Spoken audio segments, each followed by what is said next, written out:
Asalaamu Alaikum wa rahmatullahi wa barakatuh, brothers and sisters, in Ramadan Mubarak. It's your sister Micaiah Tony, and welcome back to my channel, where I make uploads on reaction videos and enlightening Islamic content as a Muslim revert.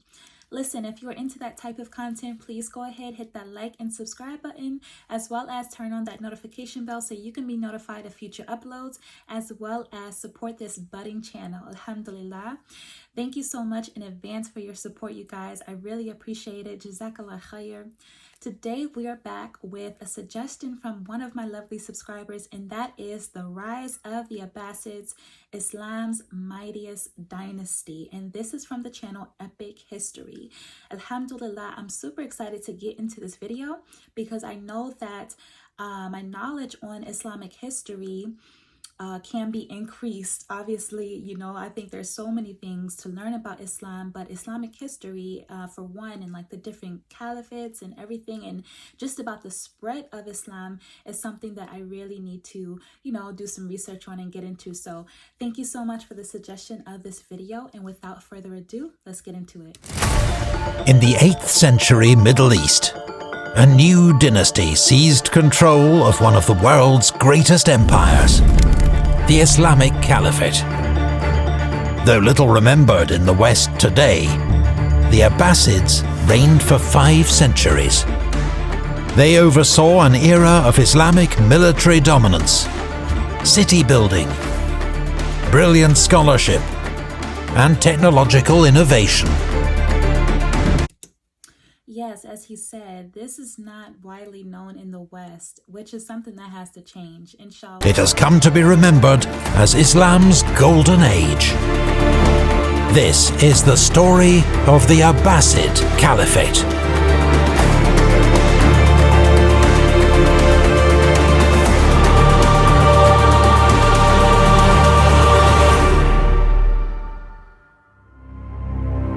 (632 AD). In the Arabian city of Medina, the Prophet Muhammad lies dead. His followers, professing the new religion of Islam, sweep across the Arabian Peninsula, uniting it under the rule of Abu Bakr, the first Caliph, God's deputy on earth. Then they burst upon the world stage, taking on the 2 superpowers of the Middle East, the Eastern Roman and Sassanid empires. Both are vulnerable after decades of war, and the Muslims wage a stunning campaign, winning victory after victory. By 651, they have overrun 2/3 of the Eastern Roman Empire and almost all of the Sassanid Empire. But in 656, the 3rd Caliph, Uthman, is assassinated, sparking the first Muslim civil war, or fitna. Ali, cousin and son-in-law of the Prophet Muhammad, has the support of the people. But he's opposed by the governor of Syria, Uthman's kinsman, Muawiyah. 5 years of bloodshed culminate in Ali's assassination at Kufa. Muawiyah emerges triumphant and establishes a new Umayyad Caliphate. Further conquests helped to forge one of the largest empires in history. But it is riven by more civil war. One challenge comes from Hussein, son of Ali, grandson of the Prophet Muhammad. He opposes the succession of Muawiyah's son, Yazid. But in 680, he and his followers are defeated and killed at the Battle of Karbala. Supporters of Ali and his descendants will later become the Shiites. They still commemorate Hussein's death each year on the day of Ashura. This is something I did not know about. Wow.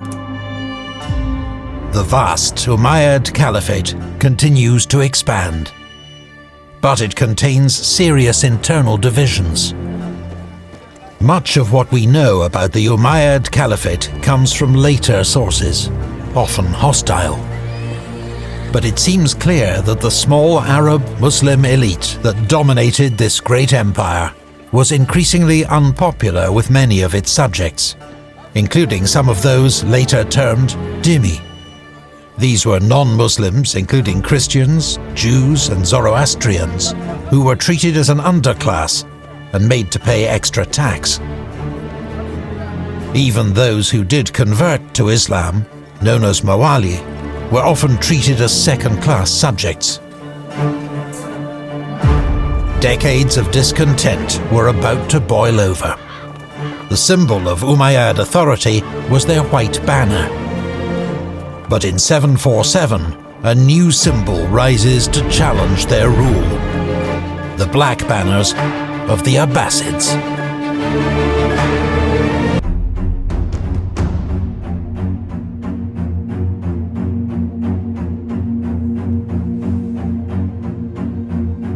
The Abbasids are an Arab family, descended from the Prophet Muhammad's uncle Al-Abbas, from whom they take their name. They and their supporters believe this blood tie to the Prophet gives them legitimate claim to the title of Caliph, far more so than the Umayyads, whom the Abbasids later portray as decadent and despised. The Abbasids promise a return to true Islam, to correct teachings and moral leadership, and send missionaries and agents out across the Caliphate to spread their message. In 747, with the Caliphate once more racked by revolt and civil war, the Abbasids will seize their chance. In eastern Khurasan, a general named Abu Muslim, probably a Persian convert, launches a revolt and takes the black banner of the Hashemites as his symbol. The Hashemites, descendants of Hashim, are the extended family of the Prophet, with the Abbasids prominent amongst them. This frontier region, today comprising northeastern Iran and parts of Turkmenistan and Afghanistan, is particularly ripe for rebellion. Here, Arabs and non-Arab converts live side by side. They intermarry and fight alongside each other to defend the frontier. For many, the Umayyads are distant and unpopular overlords. What's more, opposition has been stoked for decades by Hashemite agents and missionaries who seek to topple the Umayyads and replace them with one of their own. They have sowed the seeds of revolution. So when Abu Muslim begins his revolt, he quickly attracts followers: Arabs, Persians and Central Asians, many of whom are experienced warriors. And he proves a brilliant commander, winning a series of victories over Umayyad forces and occupying Kufa, capital of Iraq, in 749. The Abbasids now assume leadership of this revolution.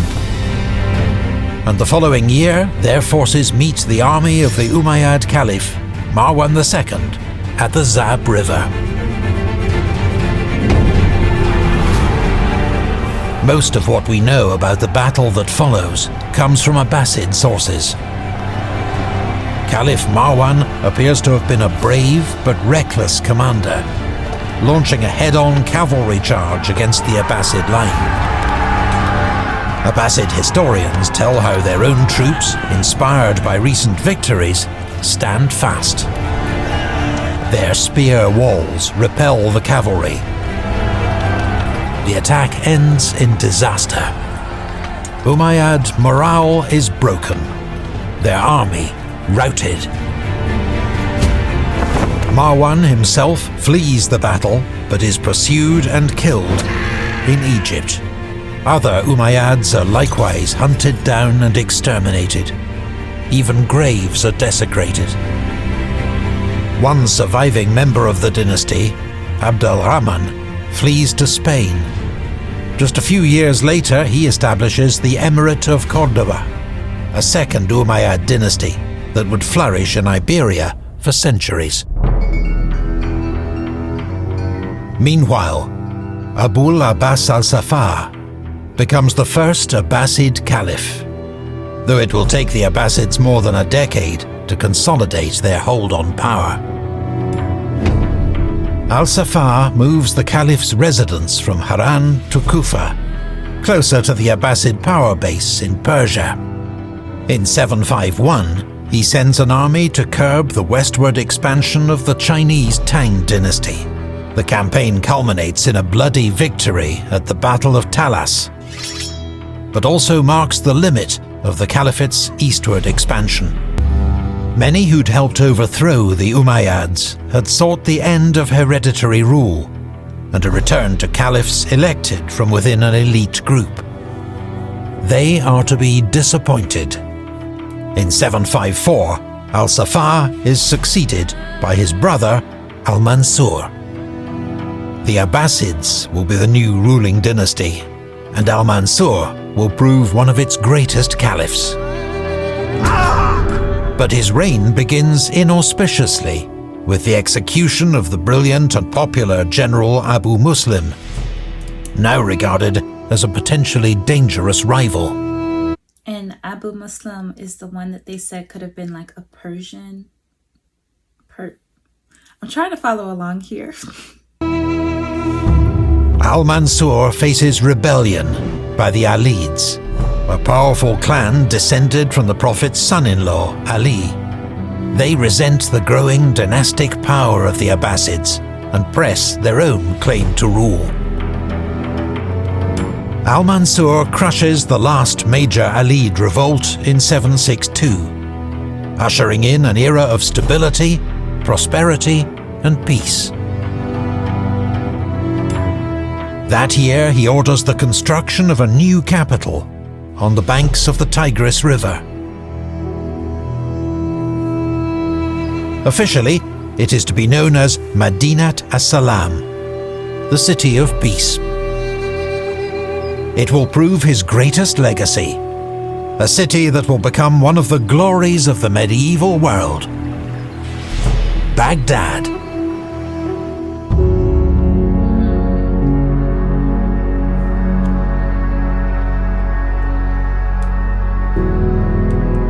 Did you not see how the sun came out of hiding on Harun's accession and flooded the world with light? Ibrahim al-Masili.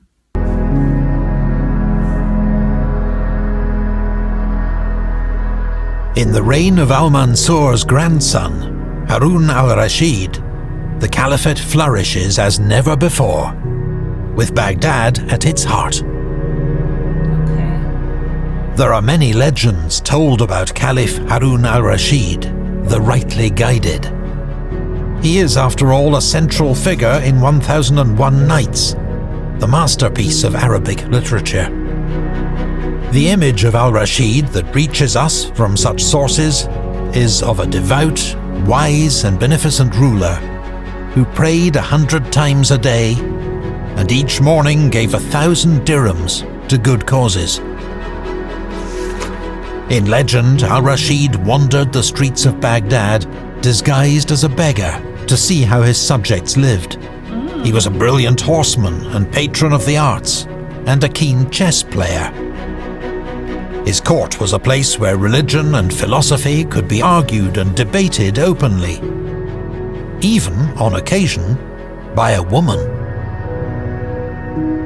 In the Caliphate, as in the rest of the medieval world, few women held high status in their own right. But as mothers, wives and concubines, they could exert huge influence.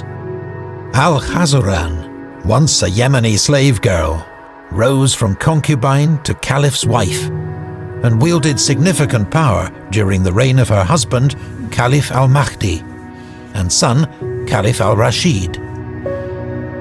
Famed for her intelligence and learning, she held discussions on policy and military strategy, received foreign ambassadors, and intervened on questions of justice.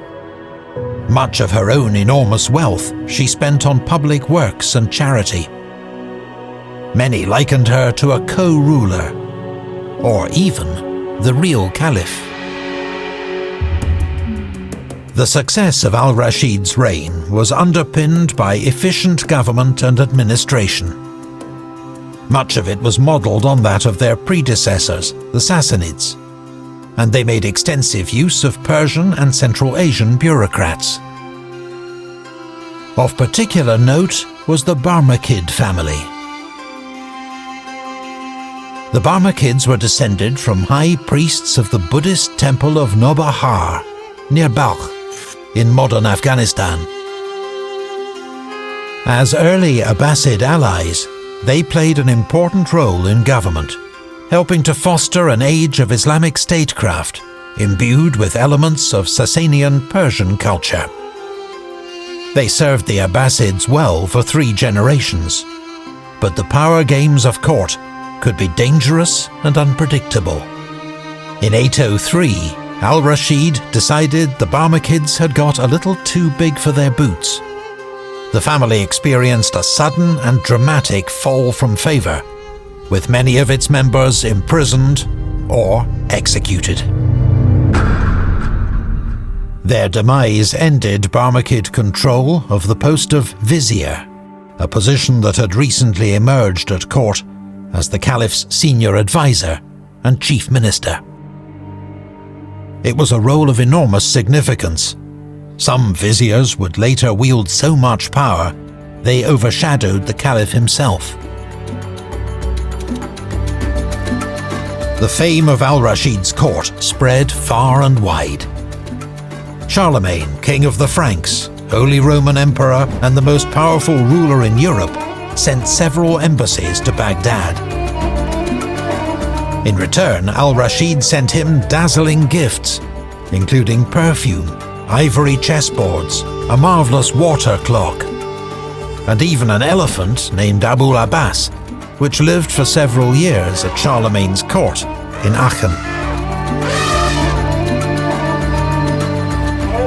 Cultural life in the Caliphate, and Baghdad in particular, was remarkably cosmopolitan. The Abbasid court even celebrated Persian holidays, such as Nowruz, Persian New Year. Such open-mindedness helped the Caliphate to flourish as a centre of culture, science, arts and medicine. The centre of learning was the city's famous library, Beit al-Hikmah, the House of Wisdom, though little of its function is known today. Here and across the Caliphate, scholars translated classical works from Greek, Middle Persian and Sanskrit into Arabic. Their efforts ensured the survival of countless works that would otherwise have been lost, including those by great figures such as Aristotle and Galen. They also made many of their own original discoveries, knowledge that would come to be much sought after by the medieval West. Baghdad's scholars led the world in many fields. Al-Kindi, known as the philosopher of the Arabs, was a famed polymath who wrote on logic, psychology, astronomy, astrology, and many other topics. Al-Khwarizmi's contribution to mathematics led to him being dubbed the father of algebra.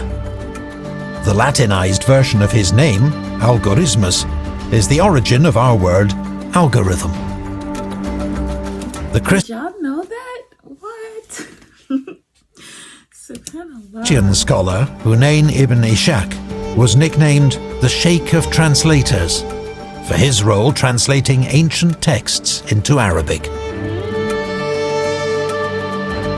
Material culture also flourished under the Abbasids, with the introduction of glazed pottery in the 9th century, allowing new artistic possibilities. Many colourful pieces, decorated with animals and Kufic lettering, have been discovered across the former Caliphate from this period. The Abbasid Caliphate also benefited from its position astride the Silk Roads, the name for the ancient network of trade routes linking Europe and Asia. Valuable imports travelled along this route, such as silk, spices, ivory, gemstones, and even thoroughbred horses.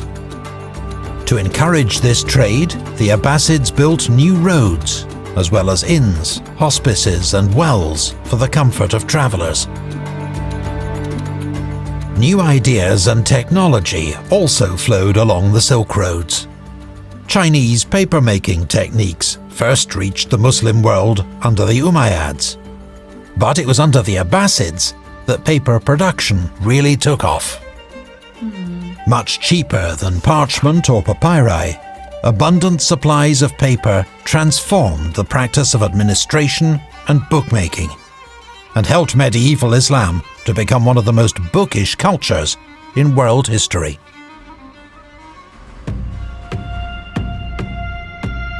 He adopted a cap on which was written the words "Warrior for the Faith, Pilgrim."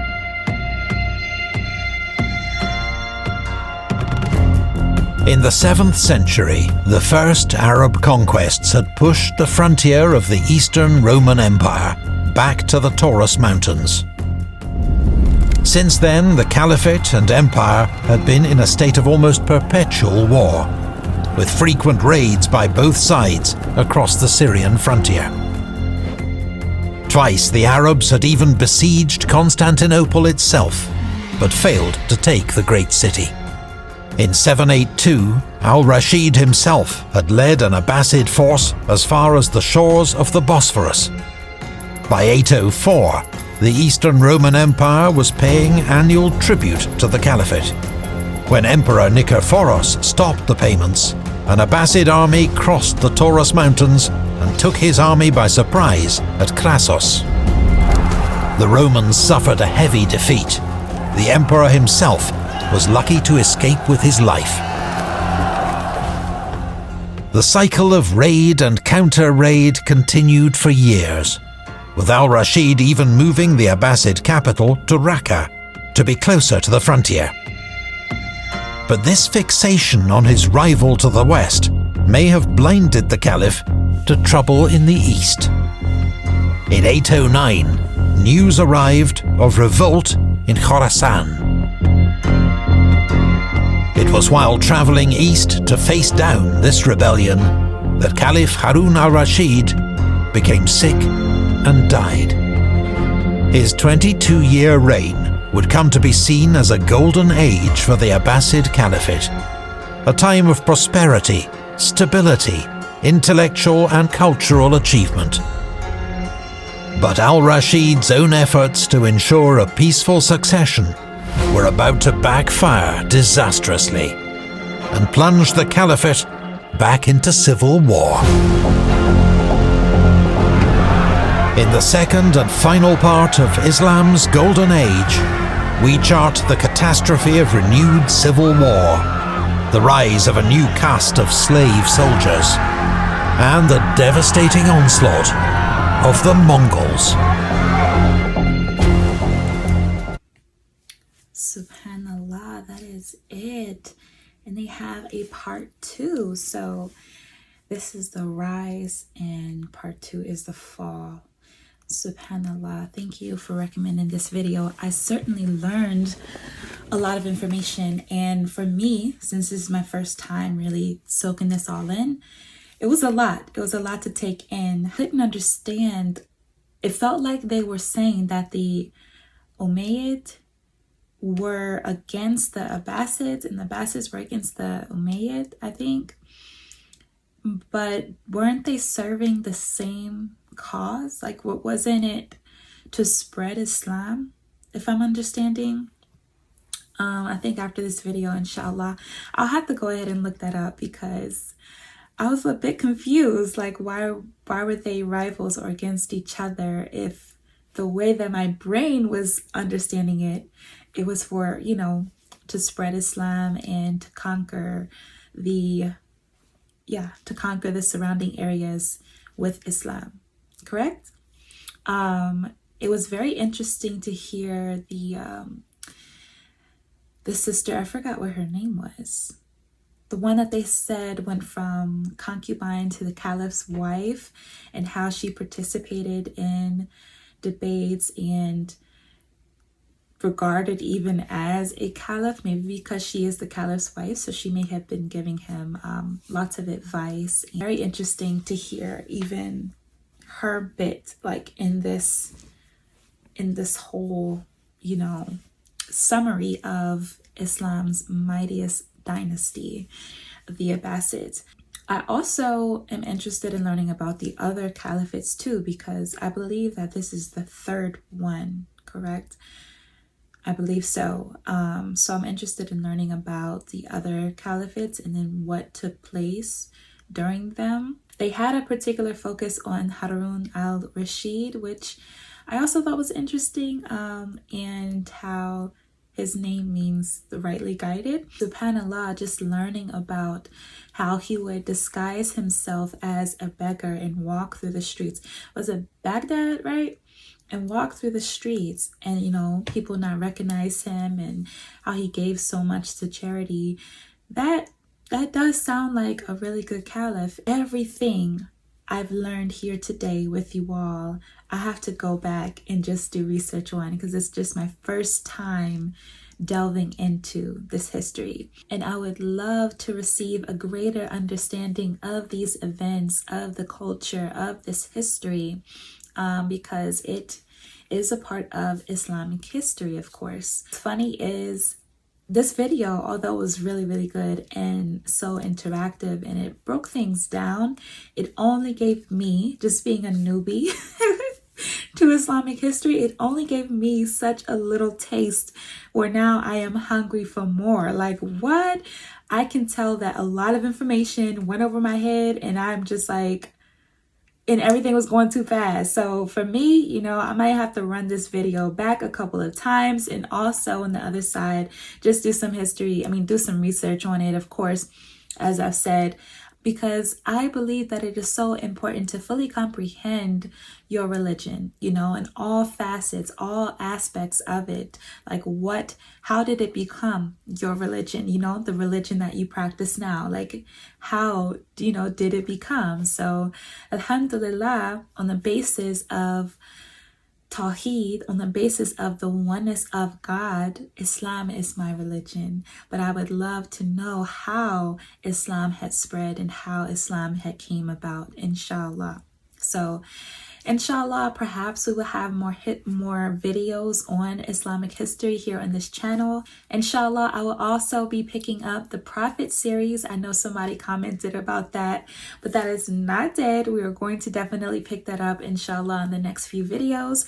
So be on the lookout for those. But alhamdulillah, I'm so grateful for you, family. Thank you so much for joining me in today's video. Asalaamu Alaikum wa rahmatullahi wa barakatuh. And again, Ramadan Mubarak. I'll see you in the next one, inshallah. Peace.